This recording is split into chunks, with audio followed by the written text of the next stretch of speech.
Hello everyone, my name is Justine Powell, and my topic for today's presentation is the impact of culture on emergency management planning and response. As we discussed in our previous discussion board, emergency managers have a responsibility when planning and implementing policies to make sure the policies are culturally appropriate.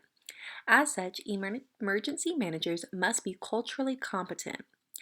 According to the National Technical Assistance and Evaluation Center, cultural competency is defined as the ability of individuals and systems to respond respectfully and effectively to people of all cultures, classes, races, ethnic backgrounds, sexual orientations, and faiths or religions in a manner that recognizes, affirms, and values the worth of individuals, families, tribes, and communities, and protects and preserves the dignity of each.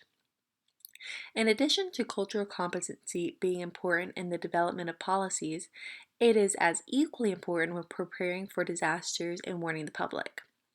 According to former emergency manager with FEMA, Leeson Canton, emergency operators provide assistance without regard for race, economic status, age, disability, or any other designator. In other words, they provide help to all in need. He suggests that it is important to remain neutral in providing relief services, but that it is important in the planning process to take culture into consideration. Our planning should take into consideration the culture of those we serve and be sensitive to how our relief efforts will be perceived through the lens of those cultural differences. For example, it is important to know that prior to a disaster, that some cultures have certain dietary restrictions, and therefore when providing food to those communities, that the needs have already been taken into account. An example of this is 2.1% of the United States population is Jewish and can only eat kosher meals, while 0.8% of the population is Muslim and prohibited from eating pork.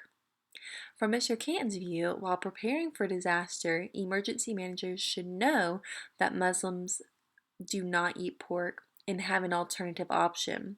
But when actually providing assistance, they are no more or less important than any other population. And I would agree with his viewpoint. No race, culture, or religion should ever be treated differently, especially when it comes to disaster response. In addition to religious differences, we have language differences that must be taken into account when planning and responding to disasters. Of course, the majority of the population speaks English, but what about those that don't? They are important too and need to be taken into consideration. Roughly 22% of the population speaks English on a scale of not well to not at all, according to a survey done by Census.org in 2011. In summary, while culture must be taken into account while planning for disaster, the only thing that should be taken into consideration when providing relief is how the relief efforts will be perceived to that community as to not offend. Again, no community is more or less important than another. Everyone who needs help should receive it in accordance to those who are in need the most. Thank you so much for listening and have a great day.